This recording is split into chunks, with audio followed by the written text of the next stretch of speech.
You came home tonight the same way you always do. Keys on the counter, shoes still on. That particular kind of tired that sits behind your eyes. And your dog did the thing. That slow, heavy tail wag, the nose pressed into your ankle, the quick sniff of your shoes like they're reading the whole story of your day in 3 seconds flat. And then they turned around, walked back to the window, and just stood there, staring at something outside you couldn't see. Let that land. I used to think that was nothing, just a dog being a dog. But I've spent enough time watching my own dog do exactly that quiet, patient vigil at the glass, to know that it is not nothing. It's a signal, and most of us spend years, sometimes the entire life of our dog, completely misreading it. I thought I was my dog's whole world. I really did. And then I started learning what was actually going on behind those eyes, and honestly, that stung a little. Small laugh. So before we get into the science, who is this person your dog is watching for? Stay with me. Here's the thing nobody wants to hear. You are not automatically your dog's favorite person just because you live with them. You feed them, you walk them, you rearrange your entire morning around their bathroom schedule, and you assume, reasonably, logically, that all of that service equals bond. We always say dogs are loyal to their owners. Actually, wait. Loyalty and attachment are not the same thing. Not even close. Loyalty and attachment are not the same thing. Not even close. Attachment is a feeling, and your dog can be perfectly loyal to you while being emotionally attached to someone else entirely. Think about that for a second. The dog who sleeps at your feet every night, is that love, or do they just like the warmth near the radiator? Look deadpan into the lens. Real bond is built on something far more specific, far more fragile, and most owners are accidentally chipping away at it every single day without realizing it. The problem isn't that you don't love your dog. You clearly do. The problem is language. Dogs communicate in a dialect most humans never bother to learn, and we spend years wondering why the connection doesn't feel as deep as we expected it to. You know the moments I'm talking about. The ones that feel small in the moment, but sit with you longer than they should. Closing the front door in the morning with your dog on the other side and hearing that one sharp whine through the wood, just one. And then silence. The fur on your black coat that never fully comes off, no matter how many lint rollers you go through. The way they sit 2 feet away while you eat dinner, that unblinking stare, and you feel vaguely criminal for every single bite. These aren't just quirks. These are moments of disconnection, little gaps in communication that your dog feels far more deeply than you know. Because here's what the research tells us, and what any honest dog owner eventually feels in their gut. Your dog might be living in a constant low hum of confusion, waiting for a version of you that speaks their language. Not because you're failing them on purpose, not because you don't care, because nobody told you this was a language you needed to learn. And that's not dramatic, that's just quietly heartbreaking. I'm going to walk you through 7 things that change how you see your dog completely. Point 5 is the one that made me sit on the floor with my dog for 20 minutes and just apologize. And point 7, the last one, is why I almost didn't make this video at all, because it's uncomfortable. In a good way, but still. If you've ever felt like your dog was waiting for something you couldn't quite give them, stay here. This one is for you. Have you ever done everything right? The 6 a.m. feed before your alarm even goes off? The vet appointments you had to leave work early for, the midnight water bowl refill, and still watched your dog lose their mind for the neighbor who visits twice a month? That specific, slightly humiliating moment when someone else walks in and your dog acts like they've been rescued. Yeah, that one. The myth is almost universal. Whoever fills the bowl owns the heart. It feels logical, it feels fair, but behavioral science blew that up a long time ago. There's a concept called social referencing. Dogs look to specific humans when they're uncertain or scared, and the human they look to isn't always the one who feeds them. It's the one who made them feel safest. Not most recently, not most often. Safest. Here's the real living room truth that textbooks won't tell you. Your dog doesn't care that you rearranged your whole schedule for them. They don't keep score the way we do. They don't have a mental spreadsheet of your sacrifices. Hold up a hand. What they have is a felt sense, an emotional memory of how they feel in your presence, and it updates constantly, not based on what you did last Tuesday, based on how you made them feel in the last 10 seconds. So if it's not the food, What is it? What actually builds that bond?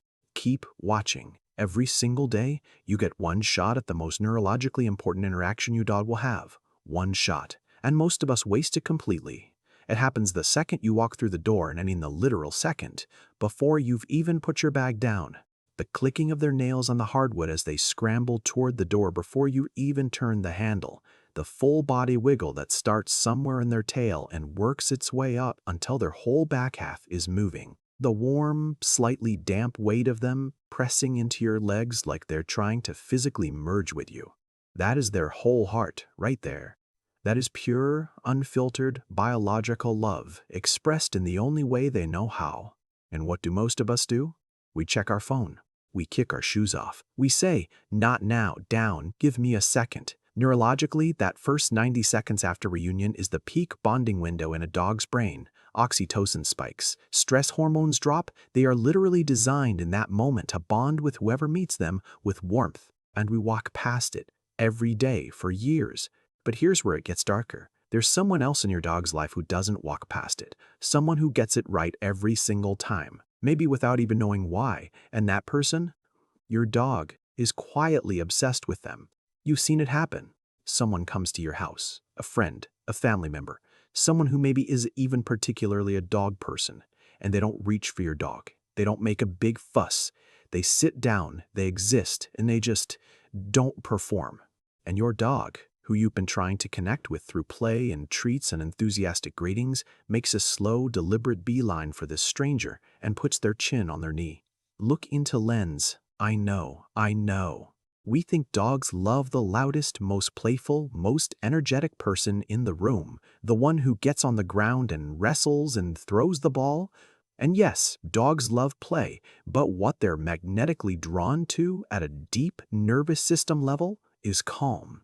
The person who doesn't demand anything from them socially, who doesn't make eye contact right away, who doesn't reach first, who just is. Watch your dog next time a calm person enters the room. There's a specific sequence of behaviors that tells you everything. First, the whale eye, that sideways glance where you can see the white of their eye, the one most people miss entirely. Then the slow, low approach. Then the chin rest. This is not random affection. This is a dog making a very deliberate choice about who feels safe. Create her quietly. And the first time I noticed this happening with someone else in my own house, I'll be honest with you, I was a little jealous. More than a little. Which means the bond has almost nothing to do with time spent. It has everything to do with how you show up. And that brings us to something most owners never want to look at directly. We tell ourselves dogs forgive and forget. We need to believe that, because the alternative that they remember is a lot harder to sit with. Here's the truth. Dogs don't forget. They adjust. Every time you promised a walk and then it just didn't happen. Every time your voice went sharp and loud faster than you meant it to. Every time you reached for them when they'd very clearly, very gently tried to move away. None of that disappears. It goes into a ledger.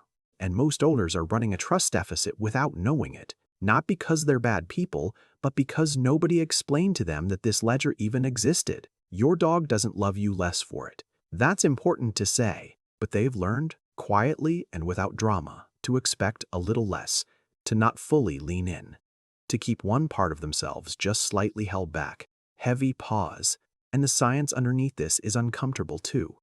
Cortisol response in dogs mirrors their owner's emotional regulation. Your stress is literally their stress. Your unpredictability costs them something every single time. The person your dog watches for, the one they dream about, whatever that means for a dog, they do one specific thing differently here. And it's not what you'd expect. This is the one. This is the point where I sat on the floor for 20 minutes. So stay with me. We think bonding happens through the big things, the long hikes, the training sessions, the elaborate birthday cakes we feel slightly embarrassed about buying. And those things matter. They do.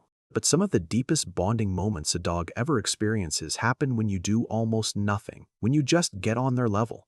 Literally, sit on the floor. No agenda, no command, no phone, just exist at their height. I know how that sounds, but try it once and watch what happens. The cold of the hardwood under your palms. The way your dog approaches differently when you're down there. Slower, softer, more curious. And then that exhale, that deep, chest-dropping, full-body sigh they let out when they finally settle against you. That sound does something to your own nervous system if you let it.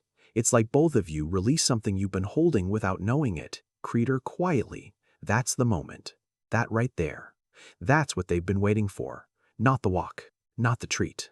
The moment you came down to their world instead of waiting for them to keep climbing up to yours. This is the point I sat there and just said sorry out loud to my dog. I wasn't okay. And that was fine. There's one more layer to this, and it involves something most people never even think about. We spend a lot of time thinking about what we say to our dogs. The commands, the praise, the slightly unhinged conversations we have with them about our days, but here's what dogs are actually processing. Not the words, the music underneath the words, the rhythm, the texture, the emotional frequency of your voice when you think nobody's evaluating it. We think dogs love the high-pitched baby voice, and sometimes they do respond to it, sure, but research from EATVO's Lausanne University found that dogs process emotional tone in the same brain hemisphere as humans. So it's not really about the pitch, it's about what's behind the pitch. They are not listening for the performance. They're listening for the truth beneath it.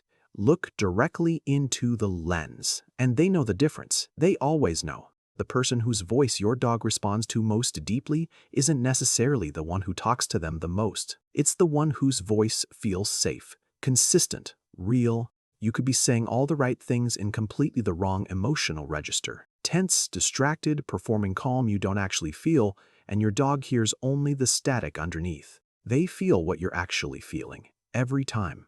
Which brings us to point 7, the one I almost didn't include. Here's the uncomfortable truth I almost cut from this video.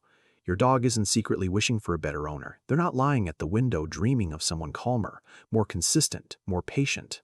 The person they watch the door for, the one they turn toward in the dark, the one they press against during a thunderstorm, is you. Not perfect you. Not the version of you that read every training book and never raises their voice and always has high-value treats in their pocket. The real you. The one who sat on the floor once without knowing why. The one who apologized out loud to a dog who couldn't understand the words but felt every single thing behind them. The one who talks about their bad day to an animal who tilts their head and somehow makes it better.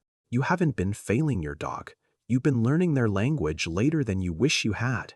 And the difference between the person your dog already loves and the person your dog dreams about is smaller than you think.